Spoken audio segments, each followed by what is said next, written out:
Welcome to the podcast Film Pros and Average Joes, where we talk about all things movies, from in-depth theoretical analyses to easy-to-follow discussions on the entertainment industry.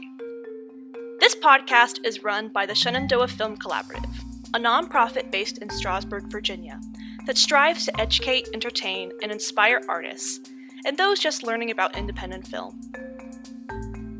For more information on what our organization does, visit us on our website at strasburgfilm.com.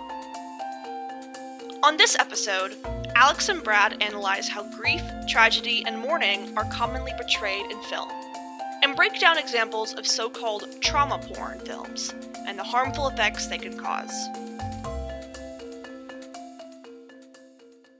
Hi, welcome to the Shen Films Pod. My name's Alex. I'm one of the international cinema specialists here at Shen Films, writing on German cinema.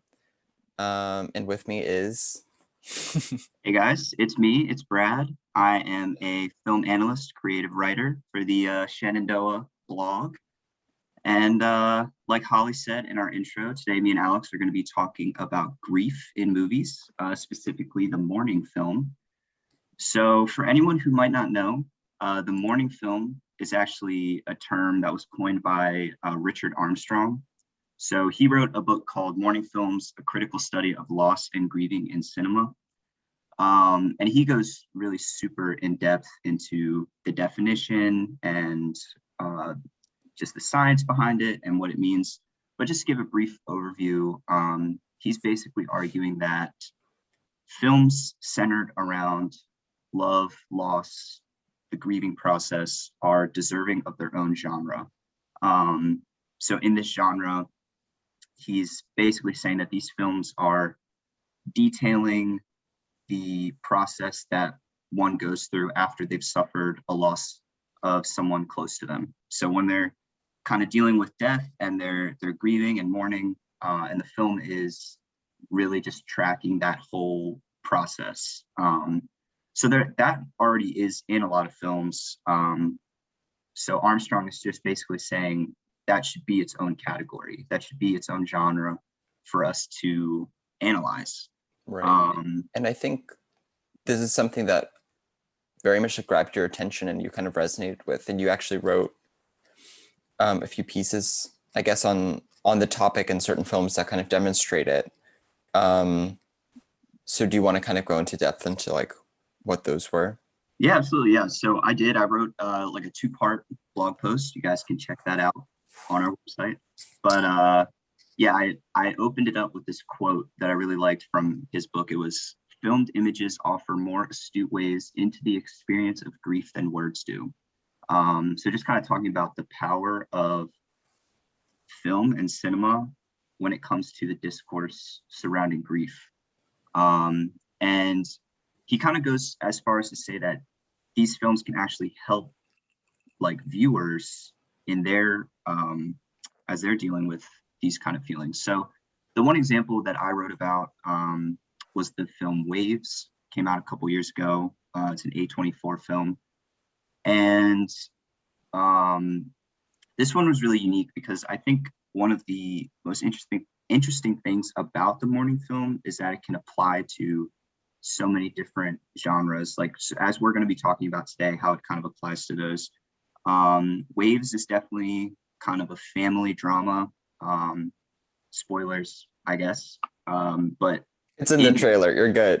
Right, kind of the whole movie, but basically it's about this family who lives in Florida, and the first half of the film is following the main character. His life is kind of spiraling out of control. It culminates with him accidentally. He kills his, he kills his girlfriend by accident. They're arguing, he shoves her. He goes to jail, and then the second half of the film is completely from his sister's perspective.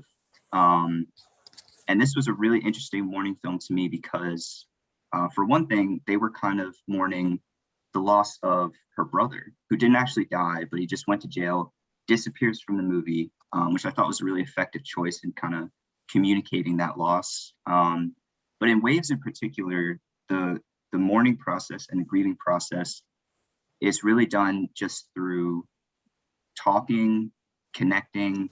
It all comes through like family and forgiveness. Those are the main things. And through those things, that's kind of how they're reaching ultimately a catharsis, like kind of healing and getting over that loss.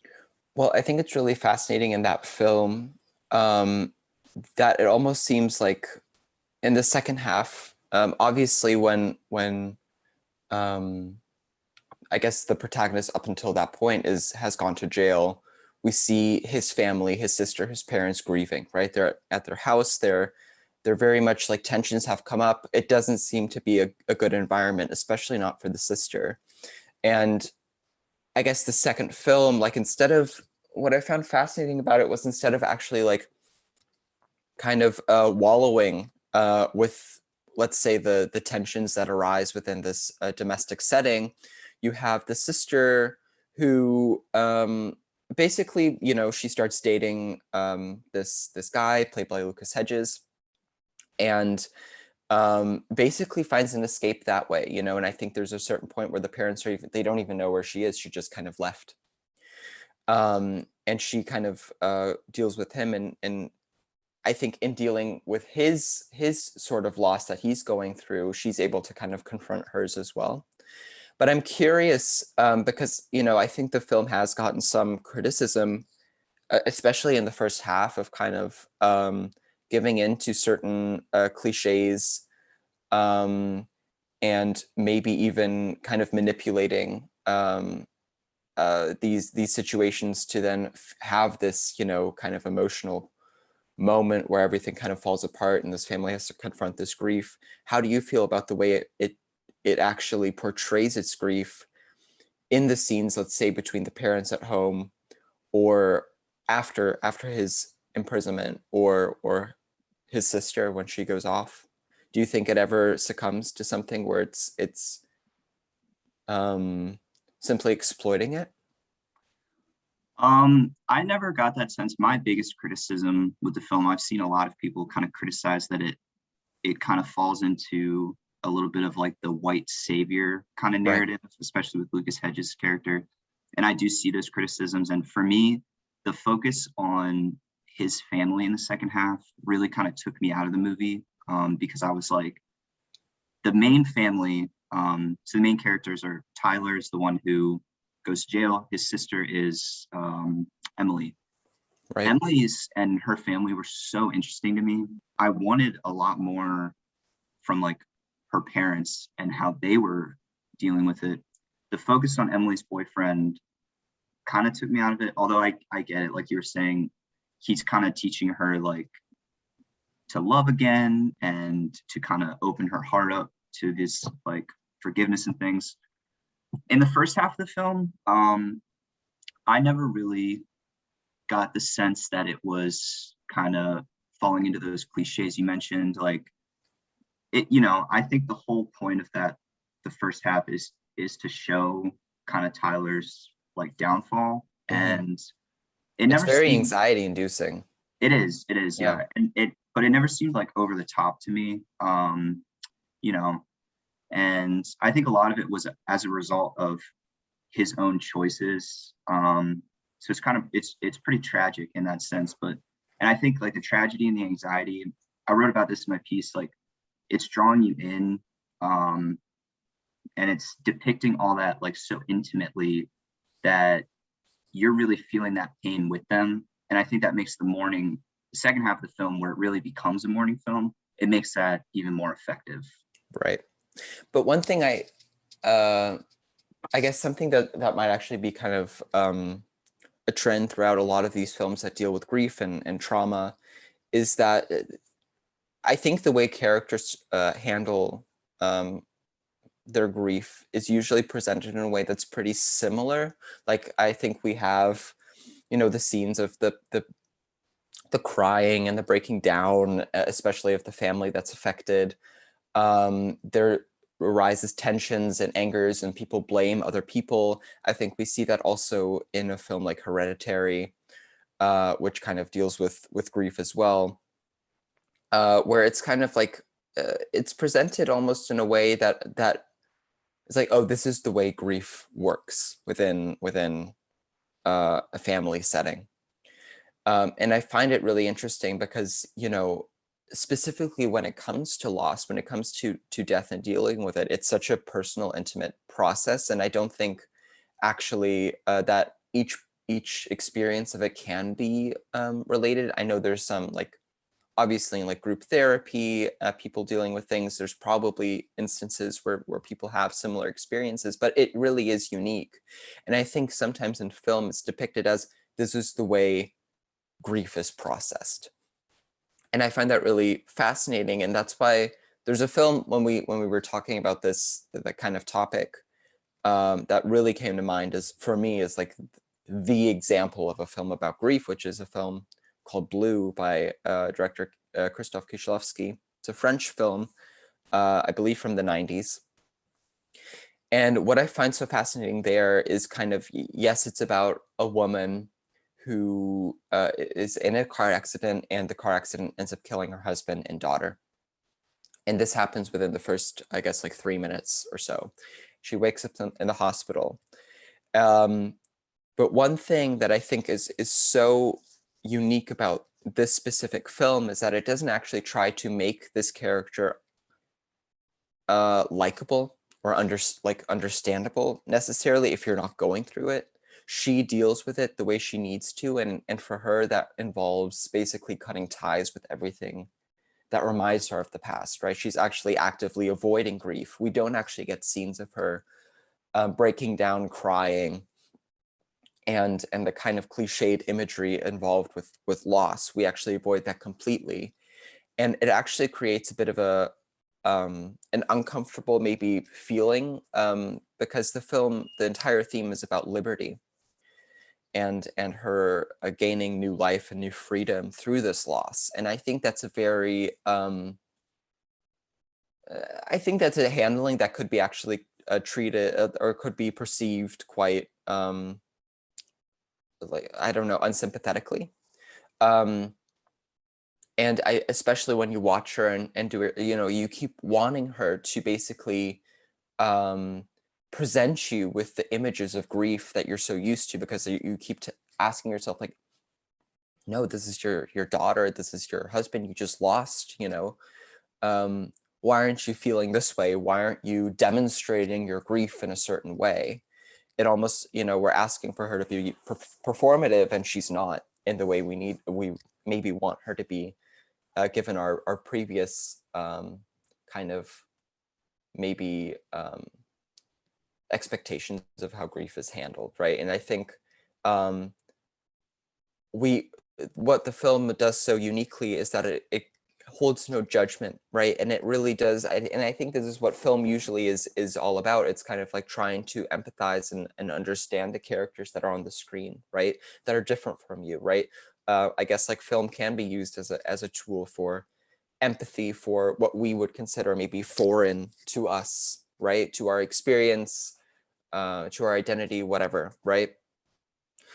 And I think that's something that I think a lot of these other films, specifically, I guess, American productions, Hereditary, and to a certain degree also Waves, I feel like they miss out on it a little bit, because it is just it's a little bit too familiar for me, where it's like, how maybe, I don't want to judge these characters, and I don't know what these directors have gone through and how they're handling it. I don't think Ari Aster or Schultz, I forget his first name, Trey Edward Schultz. I don't know their experiences with grief, right? I don't know what they go through.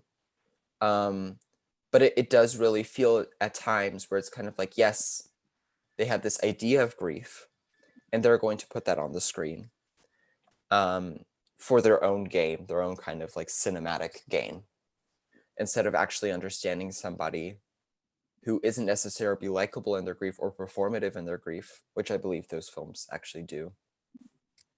That's okay. So I've never seen Blue, this movie you're talking about, but I love hearing about it because I think that's so, I guess, like healthy and such an excellent way to like expand this whole conversation, because the whole thing is about having those different depictions of grief. And I think I misunderstood your question earlier and I see now what you're saying, because in Waves, it is kind of playing it safe in terms of how it depicts it. Like after it happens, you know, everyone in the family, they're blaming each other, they're blaming themselves. You Right. see the scenes where the mom and dad are arguing, and then like the daughter's pulling away from them, like, and she's just kind of like sulking and, or, you know, like just really quiet. And so I do see now what you're saying about how that's not really a varied representation of like all the different ways that grief can kind of Right. be experienced. Mhm. I would argue though that, at least in my research and the kind of the different films that I was looking at and the morning films, I think they all actually kind of reach the same place as Blue. And I think that Blue just really, in the whole film, it took it in that different direction, and it took a chance and showed that different perspective. But I would argue that it reached the same conclusion, which was that those themes of like rebirth and finding something new in it. Because I think that that's a really common theme at the end of all these different stories. So, but I think that is pretty interesting that these films, these morning films, all do kind of portray it in the same way. Right. Which is okay, because they're kind of choosing that common denominator that everyone can relate to, you know, like those feelings of anger and all that. And that's kind of the whole point, is because they're extending that healing process. And like you said, with the feelings of empathy, they're extending that healing process to the audience. So it's easy to kind of have that common denominator that they can relate to. But I think it is important because it's not the same for everyone. And I think that's in his writing, that's kind of Armstrong's whole point. Yeah. Right. I really do believe in a lot of these films, they are trying to reach a mass audience. They are trying to in a way generalize, or you know, have a certain universal appeal in the themes they're tackling, because they are universal issues: grief, trauma, pain, whatever. You know, everybody in the world can go through those things and feel them. And I think a lot of the times it's like when it's portrayed in a way that could be, you know, riddled as not unique, you know, then it is in a way relatable, even to, you know, even though I hadn't gone through something similar to the characters in Waves, I was still emotionally, I guess, stirred by that film. So there is some very universal aspect to it, but at the same time, I'm wondering if these films are specifically for people, you know, trying to have a cathartic experience with their grief, you know, come to terms with it in one way or another. If a generalizing validates their unique experience in a way, you know what I mean? Where it's like, I feel this, but I don't, you know, don't think that is the right feeling to feel because it's not seen in that way, you know what I mean? And if they don't have like a support groups and they can talk through these things, I think some people might have feelings that they might consider wrong, right? And I think if it doesn't look like the way it's been presented to us, it instills a certain doubt, you know, that what we're feeling is not valid, right? And that it should be different, you know? If we aren't crying, why aren't we? You know, that seems like a problem. If we're doing one thing, if we feel anger instead of sadness, et cetera, you know, it's like, I think I think these directors, to a certain extent, owe the people who are actually going through these things a very accurate and specific portrayal. But at the same time, you know, I think you do have the case of Blue, where, you know, you watch this film, and there is a certain, I guess it is emotionally stirring, but, you know, there is a certain distance you feel. There is a certain kind of like, you're trying to understand this woman and what she's going through and why she's making the decision she is, you know, and a lot of it can't necessarily be justified rationally, but it is simply an emotional experience. And I wonder if what is actually, if we're considering films as tools for catharsis for these people, you know, what is actually more beneficial? Is it the generalizing, where everyone can kind of have a kumbaya together moment, right? Or is it the specific, where it might be speaking or validating a feeling that isn't necessarily so represented within the mainstream performative kind of representation of grief. I think I would say we need both. Yeah, honestly, for sure. because I think, the mainstream ones, it's connecting to people, obviously, like that's why it's mainstream, it's working. But I also think it's important to have those ones that challenge those ideas too, to really expand that empathy, to say, oh, there's point of views that I don't have, there's feelings that I don't know, but through those films they can kind of understand them. There's another movie I wrote about, Blue Ruin, that I think actually definitely not to the extent of Blue, we both have blue in the title, but not to that extent. But I think it does kind of portray things. It kind of challenges those ideas a little bit, because in this movie, you kind of have that mourning film, but it's under the guise of like a revenge fantasy. So you have the main character, his dad was killed sometime before the movie starts off screen. So when the movie starts, the person who killed his dad is released from prison. So he goes out to kill him, to avenge his dad. But the thing I really like about the movie is that whole storyline and the violence. So for one thing, the violence is portrayed super like viscerally. It's not, it's just very like, it's brutal. It's not very stylized. And I think that challenges a lot of like, we see these movies like John Wick or Taken, and it's like, once something happens, then that main character is go, just kills 100 people, and we're all like cheering.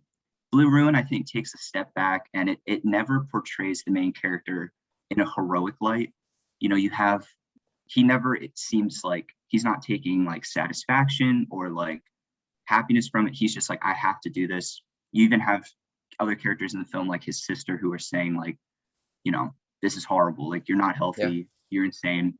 And so I think in kind of a different way, it challenges those ideas to be like, that whole gung-ho, like, gotta get revenge thing is not,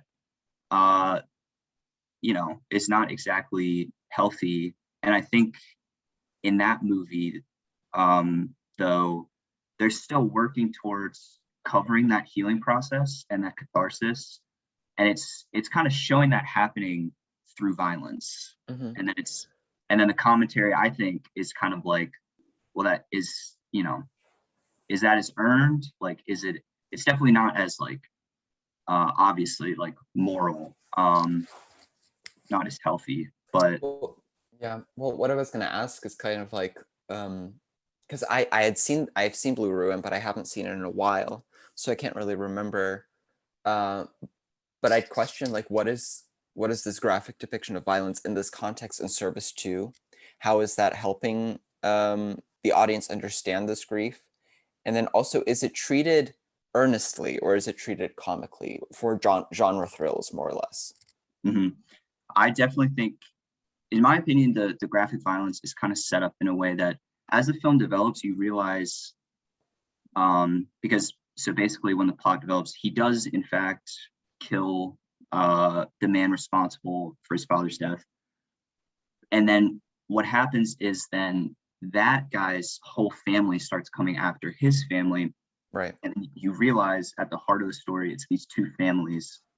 And then I think they develop I guess if you want to say like the villain family, and you realize at the end of the day, like they're really the same. It's just these two families who are trying to, they're intertwined in so many ways, and they're both just trying to like just protect their family name and their honor, or however you want to put it. And so then the violence, I think it kind of is depicted in that way because it's like, wow, this is getting real, and it's like becoming tragic because I think the main character is starting to be like, it's spiraling out of my control, and it's like just becoming this huge thing. And then so by the end, pretty much everyone dies at the end. And it was really interesting because the one person who survives, I don't want to spend too much time talking about the plot, but basically Yeah. like the whole reason the main character's dad died is because he had an affair with a woman from the villain family. And they had a kid. So at the very end of the movie, everyone's dead. The only person who lives is this kid. And you Right. see him kind of walking away. And it then again, like we have this whole idea of like rebirth. It's like the next generation, like there's themes of like, oh, he needs to do better, like to avoid all of this that just culminated in like so much violence and death. Right. Yeah. Is the ending in any way cathartic, or is it how would you describe it? See, that's the really interesting thing, because the first time I saw the movie, I would say yes, because he avenges his dad, he protects his sister, his niece and nephew. Right. And then the second time I saw it, and I was like kind of looking out for this stuff more, it was more just, like I said before, tragic.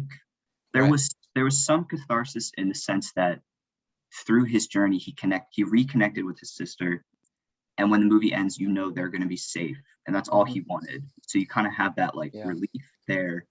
But you see like this journey that he set out on, and just how much destruction it caused. And especially when they have you empathize with this this character at the end who lives. He's young, he's like really innocent. They have you kind of empathize with him. So in a way, you're kind of empathizing with that whole family. And so yeah, it's really interesting how it's kind of pulling you in different directions at the end. But I guess since we're on the topic of revenge films and violence, yeah, I guess like when you were talking about it, like especially since I remember Blue Ruin having this quite explosive ending, it kind of reminded me of some of Tarantino's work, specifically I guess Inglourious Bastards, which I actually just watched a few days ago for the first time, because I've been avoiding it because I'm not the biggest Tarantino fan, and this film kind of confirmed why I'm not. For me, it's a bizarre mix, because basically Tarantino with Inglourious Bastards is making basically a Jewish revenge film for the crimes committed during the Holocaust, right? That's basically what he's doing in this film. And as far as I know, Tarantino is not Jewish, or doesn't have any lineage to any Jewish members of his family. I don't know. You know, I assume. I looked it up and I couldn't find anything.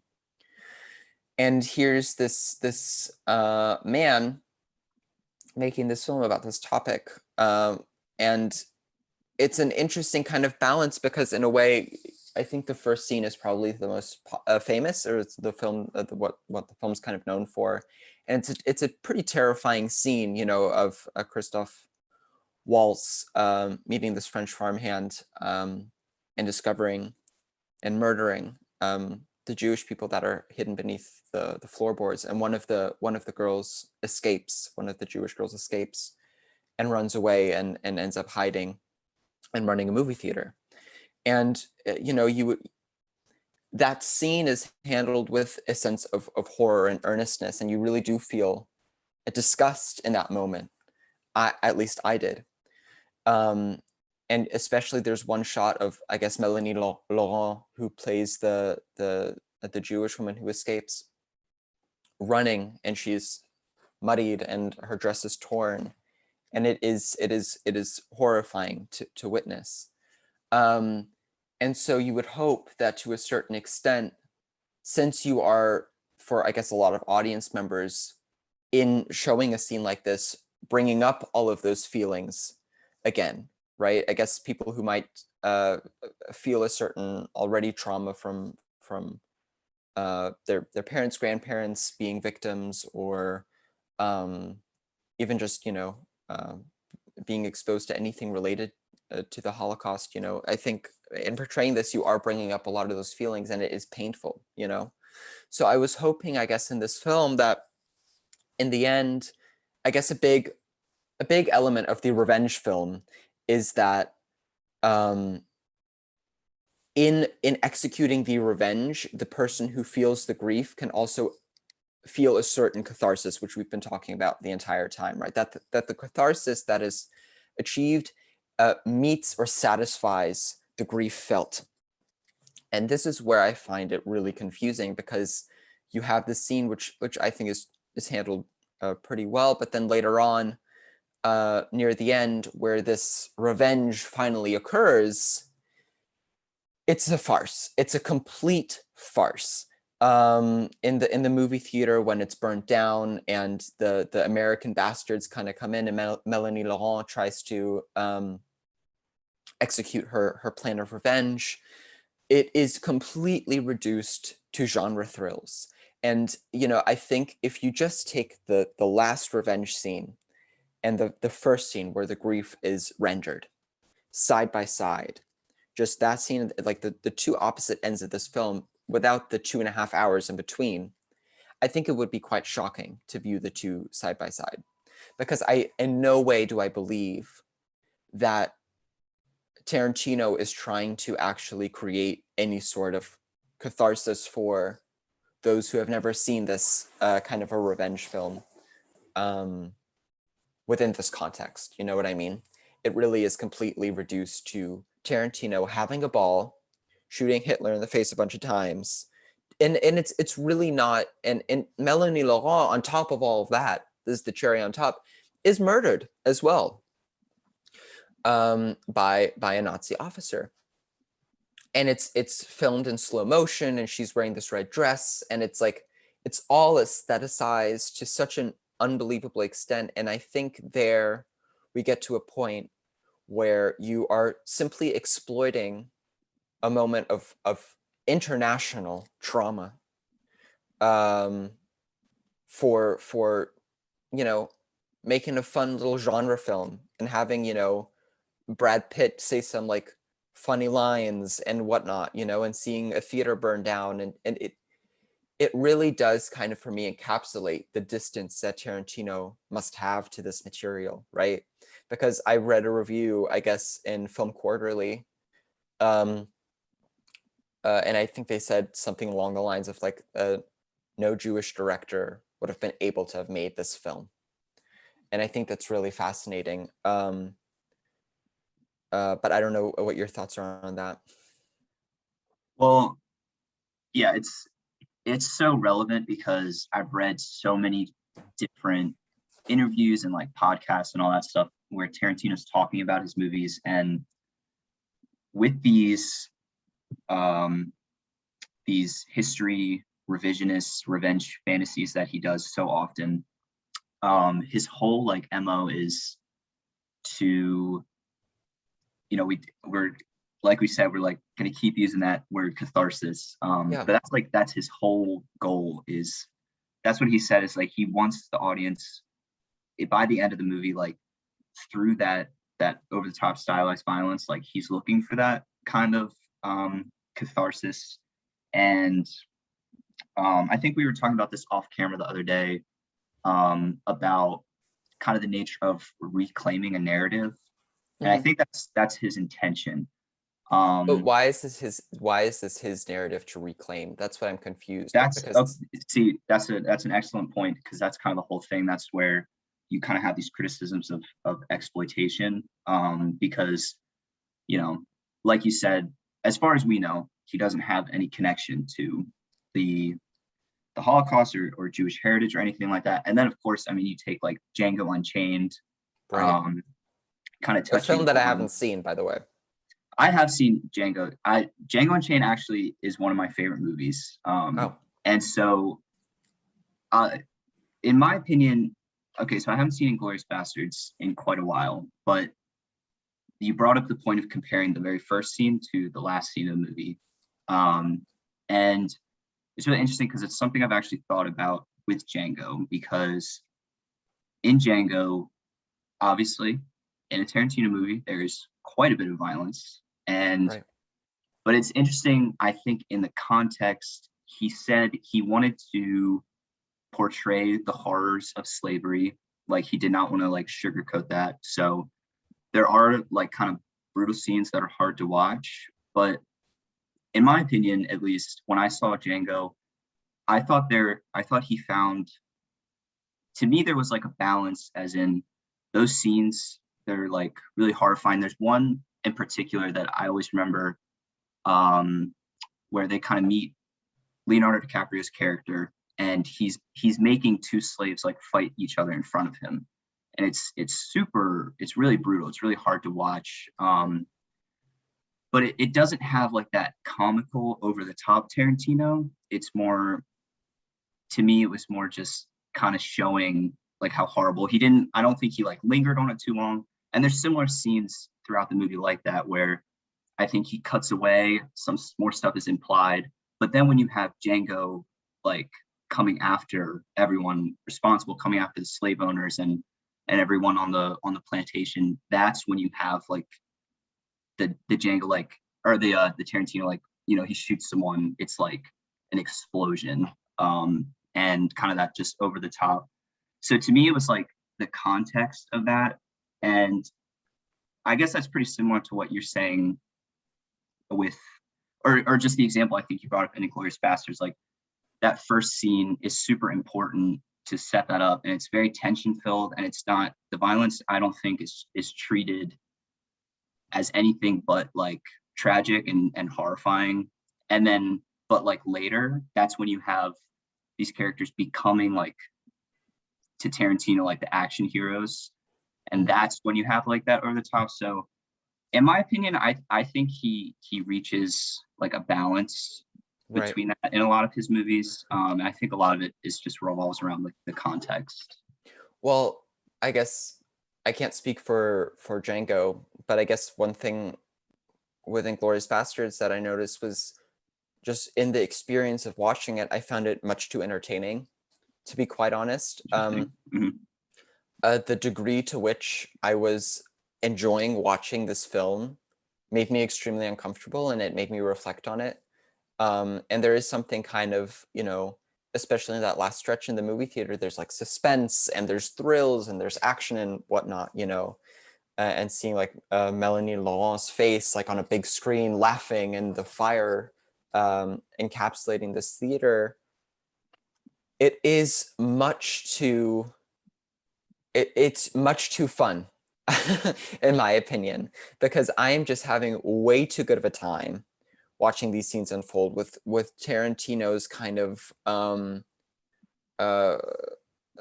lighthearted, almost a rendering of these scenes, and then the film kind of ends with, I guess, Brad Pitt, you know, cutting a swastika into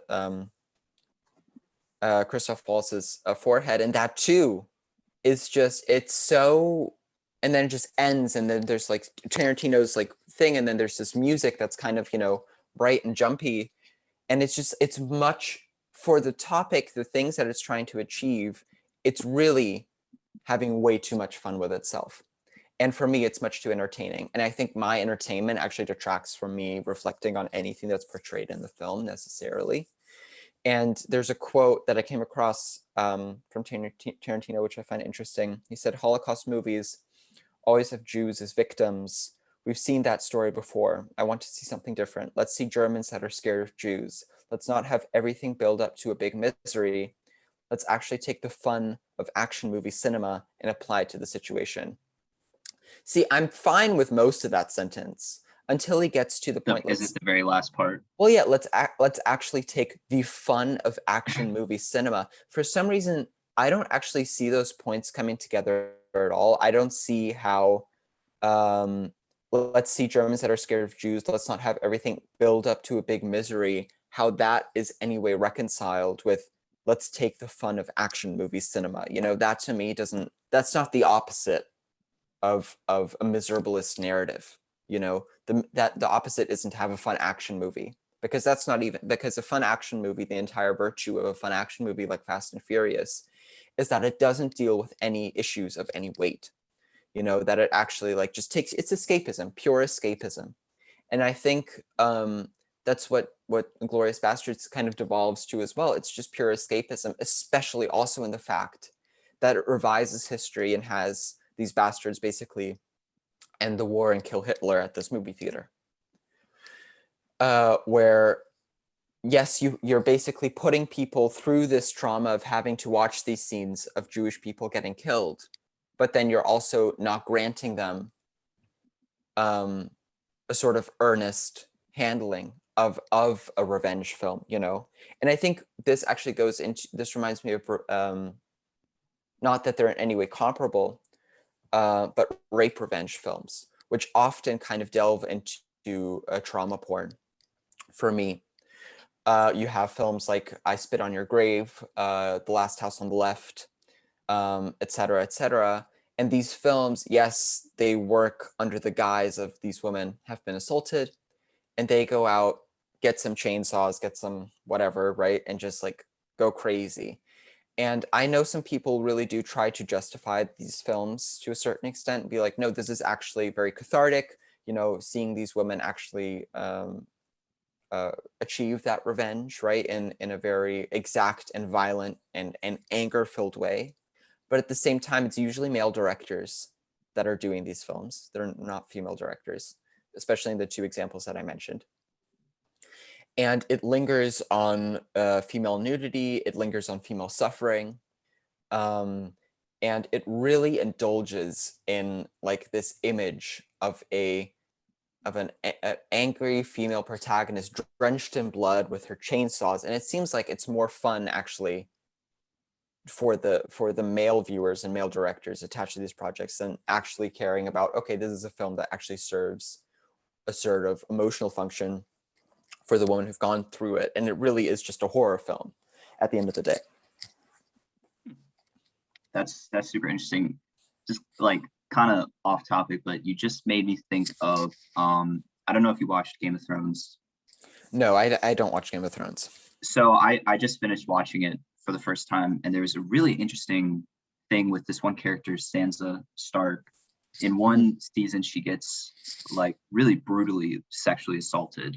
Like she gets raped. It's really hard to watch. And then the show got a lot of criticism because that was like kind of put her on like a Walter White kind of track. Like she became this like, you know, savage, like, you know, really kind of taking back everything.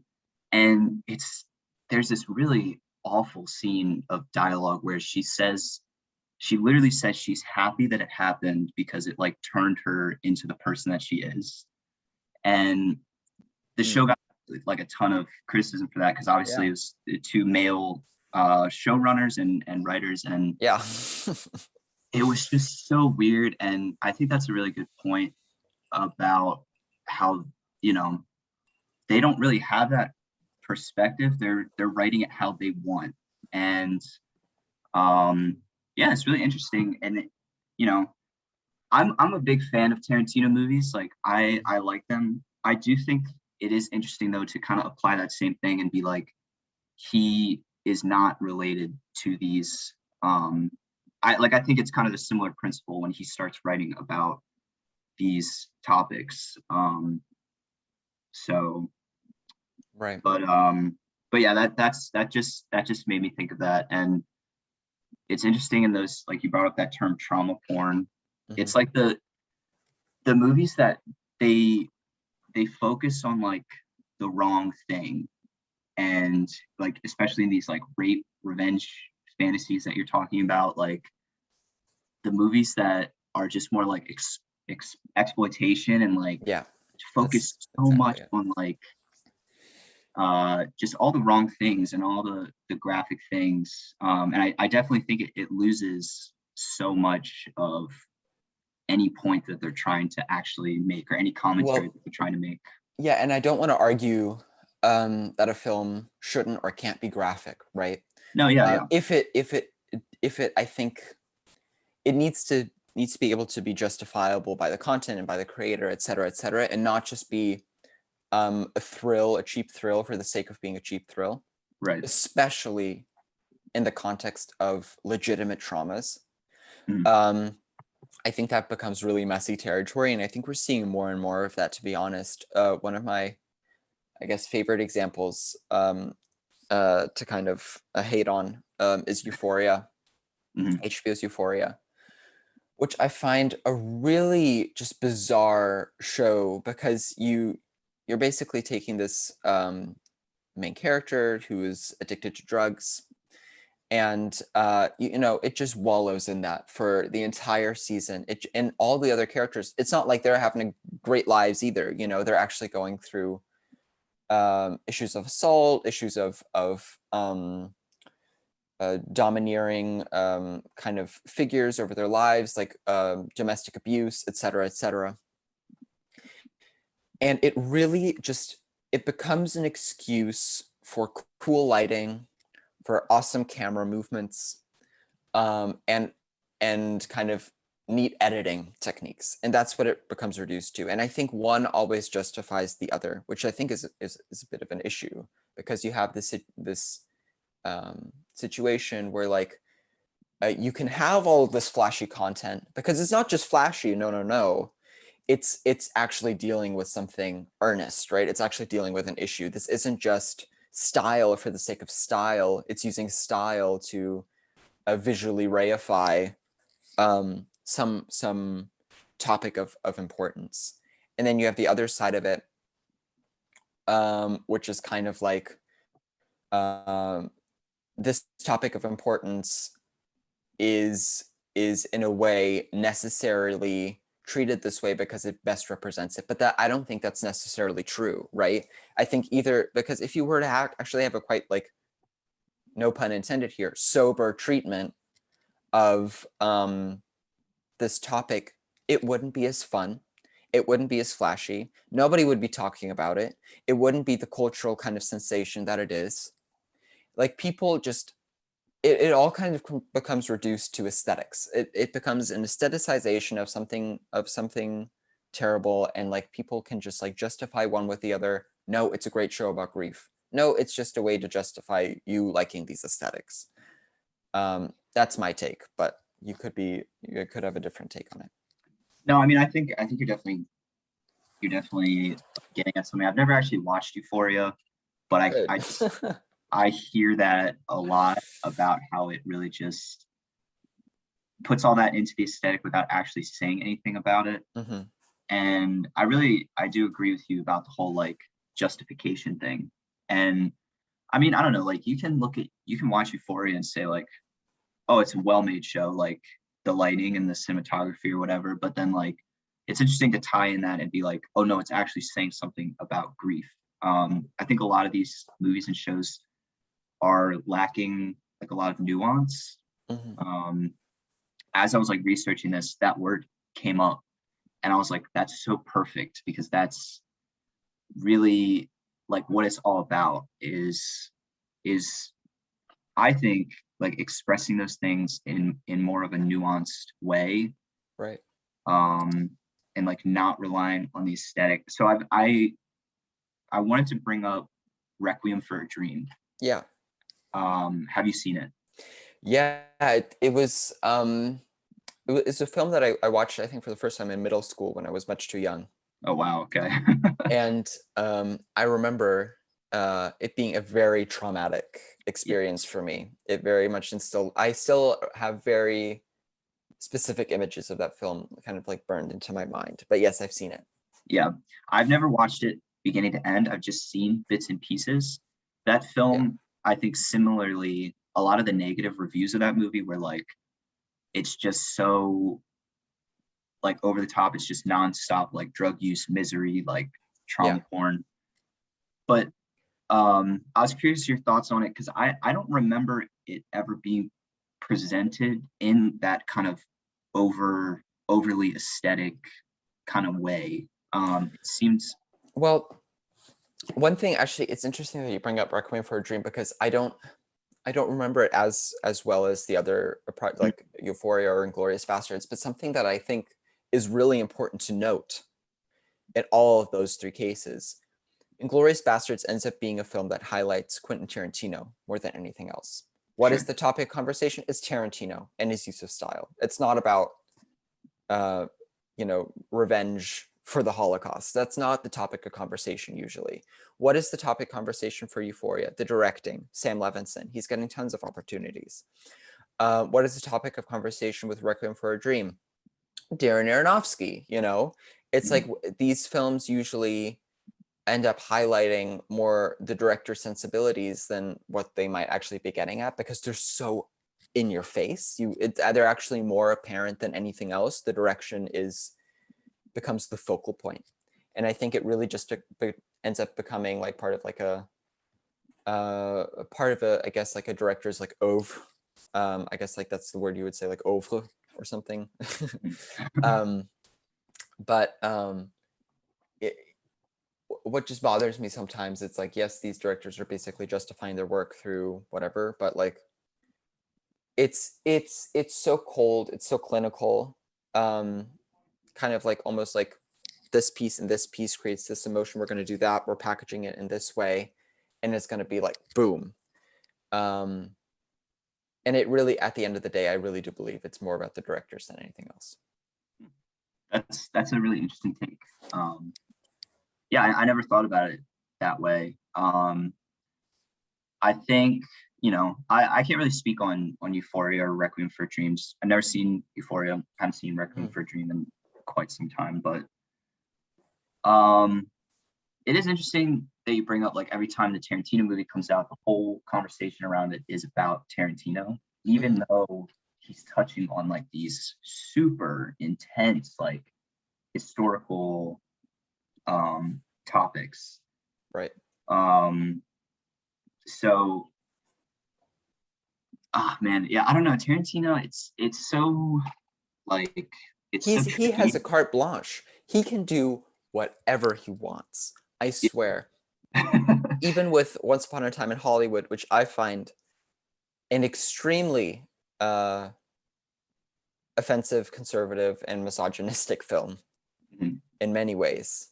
It's just kind of, but it, you know, no one even digs into that. It's just, it ends up always being about how does this work in Tarantino's filmography, and what is he referencing, and what is this and what is that? You know, it's really just about film, because most of his films are about filmmaking, right? Yes. Yeah. And referencing other films. And so it just really becomes a self-referential thing where these topics, these moments of trauma and grief, are just used basically as pawns or kind of like delivery mechanisms for his style, for his referencing. It's like World War II. It's like you're using that to like reference Joseph Goebbels, the propaganda minister, or the kinds of films that were made, and the actors that were working at the time, the critics, et cetera, et cetera. Like you have the film end in a movie theater of all places, Right. you know. It seemed like he was like interested in kind of exploring, I guess, like the film history and kind of like then plugging that into whatever you know, stylistic kind of like wheelhouse he had imagined, which is kind of always the same. But yeah, that's it is funny. Like every time there's I always see like the reviews of Tarantino movies, and something I see a lot is like this notion that no one else could have made this movie. So it's funny you say like he can really do whatever he wants, and I think I also see a lot of like just with so many different, you know, like the franchises and the sequels and everything. Tarantino's like one of the few filmmakers who he still appeals to a mainstream audience, but he's making these like standalone movies. right. And so a lot of times, yeah, it does become about him and his filmmaking. If I had to kind of give like my like final thoughts on Tarantino, I think that I disagree with you a little bit, just in that I don't usually find his films to be like offensive, or they feel like they're that like exploiting these topics. Just to me, like Right. obviously I don't really have a personal connection to a lot of the topics that he handles, but in my opinion, I think he usually is able to like find a balance, and I kind of do like appreciate the different take on it's not just like the same movie about Right. these things.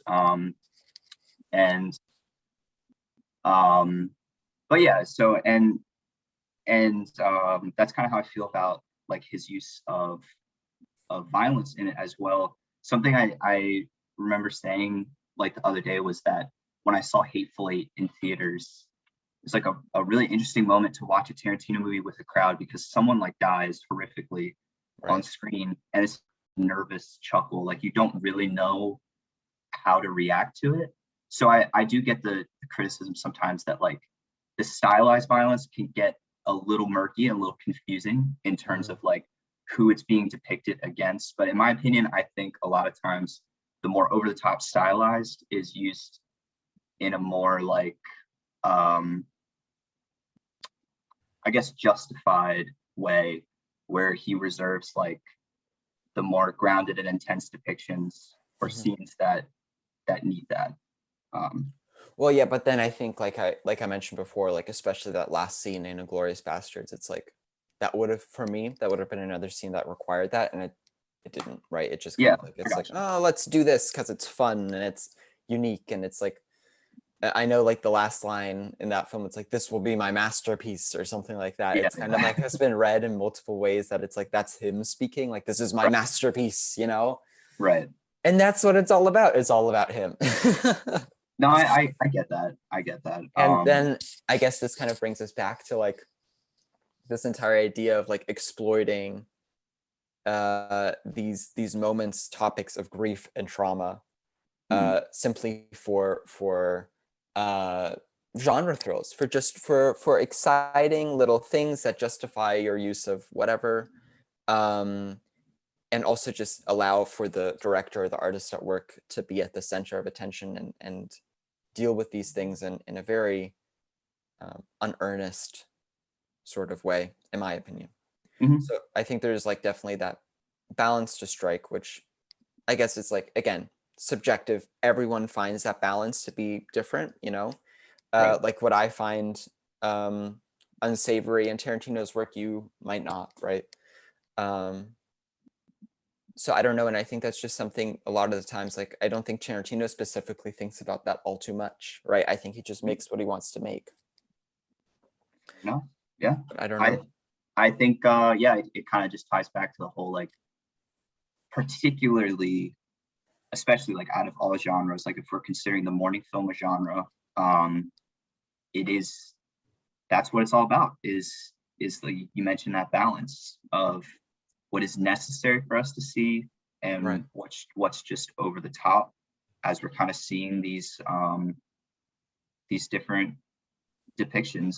So yeah, I think ultimately, like, showing the graphic nature of like a lot of the scenes that come in this type of genre that we might see in like Blue Ruin, Waves, or Hereditary. It's just a matter of like, I think like particular scenes that we might need to see that I think can be very effective for the narrative, but then there has to be a line in terms of what just becomes like exploiting those feelings of empathy from the audience to serve the director's purpose. Right, because like in Hereditary as well, what does that film end with? It's just like this dumb kind of horror moment where it's like, oh, it's all a cult. And then the movie ends. And you're like, you didn't explore half of what you could have emotionally here. You just really wanted to make a dumb cult horror movie, and you're justifying it with this emotional core, which I wouldn't even call a core. It's just kind of like this aside that is thrown in once again. Slightly exploitative. But yeah. I think I've said everything I had to say on this matter, but did you have something to add? No, I think we covered it all. Yeah. I think, so yeah, just to wrap us up, I guess go check out our blog posts, everyone out there, all of our listeners. Shenandoah Film Collaborative blog posts. I wrote a couple about specifically the mourning films and about these movies that we talked about. Alex, I think you said you maybe wrote a couple kind of on this. I think this actually ties in an interesting way. I talked a lot about the cinema during the Nazi regime, and the kind of the way it was used, and the how the, I guess, the grief or the trauma of that time has made itself apparent in also contemporary German cinema, which might tie in an interesting way. But I know a lot of other of our authors. Mizuki wrote a piece on trauma porn recently, in Japanese cinema, and I think Corey wrote something as well. But yeah, there's a ton out there if you want to check it out. Yeah, go check it out, people. To send us off, did you have a movie recommendation for the week, Alex? Yeah, I would say it's Blue. Like, I would check out Blue by Krzysztof Kieślowski. It is a pretty, I think it's pretty seminal in like art house film history, but I don't think it's really made the jump into like being a something that is just like a cultural reference point for like a lot of people. So the more eyes on Blue, the better, So that's Yeah, no, definitely. I definitely want to check that out personally, just after hearing you talk about it. So, And do you have one? Well, I feel so bad every time we do this. I never like have one prepared. So I'll say, all the movies that we talked about today, I think were really good. And then this is just gonna sound totally out of left field, but like I've just been watching Ozark a lot recently. Yeah. Have you seen that on Netflix? No, but I've been told to watch it. It's pretty good. And if I had to tie it into our topic, I think it's interesting in its depictions of, like, you could watch it with looking out for these ideas of like violence, what's too stylized, what's not. But yeah, it's a pretty good show on Netflix. That's pretty much all I've been watching recently. So that will be my recommendation. Wonderful. Okay. Well, thank you everyone for tuning in, listening. Check out the blog post, as Brad said, and we'll see you on the next podcast. See you guys. Thank you. Thank you.